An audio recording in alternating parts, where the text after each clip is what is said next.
Everyone, सबैजना सन्चै हुनुहुन्छ होला हो। आज चाहिँ म सुँगुरको खुट्टाको अचार बनाउनु गइरहेको छु। यो चाहिँ सुँगुरको खुट्टा मसिनो काटेर उसिन्नु हालिरहेको छु। यसलाई म हल्का उसिन्छु हो। यो मासु चाहिँ बोइल भइसकेको छ। अब यो सबै पानी तारेर निकालेर चाहिँ एकछिन सेलाउनु राख्नुपर्ने छ हो। एकछिन सेलाउँछु अन्त अब उसिनेको मासुलाई चाहिँ फ्राई गर्छु हो। फ्राई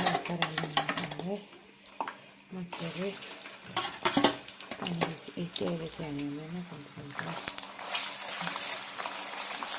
मजाले फ्राई गर्छु। गोल्डन ब्राउन भइसकेको मासु चाहिँ फ्राई गरिसकेँ मैले हो, खुट्टाको मासु। अब यसलाई चाहिँ मिक्स गर्नुपर्छ हो। यो चाहिँ अदुवा र लसुन किच्चाएर राखेको, पिसेको होइन, किच्चाको अदुवा लसुन यो हाल्यो, अदुवा लसुन हो। यो अचारको मसला 24 क्यारेट, यो चाहिँ लक्ष्मी भण्डारमा पाउँछ अचारको मसला चाहिँ। बुझ्नुभयो, यो 24 क्यारेट लेखेको अचारको मसला भनेर लक्ष्मी भण्डारमा माग्यो भने दिन्छ। लु यो अचारको मसला सबै त हाल्दैन, अलिअलि हाल्छु।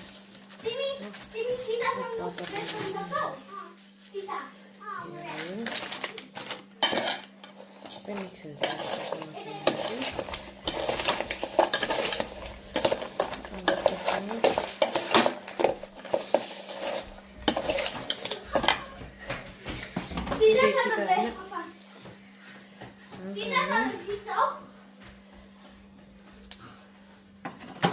पिरो पिरो त्यसमा हुन्छ नि, हल्का हुनुपर्छ नि।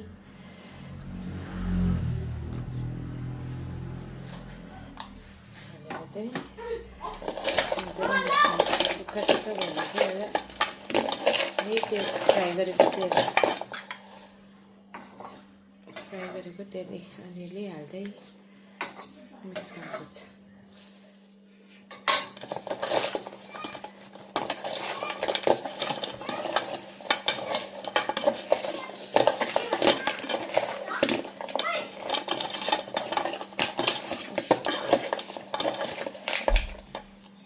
अब मिक्स गरेपछि चाहिँ अब लास्टमा चाहिँ यो निम्बुको रस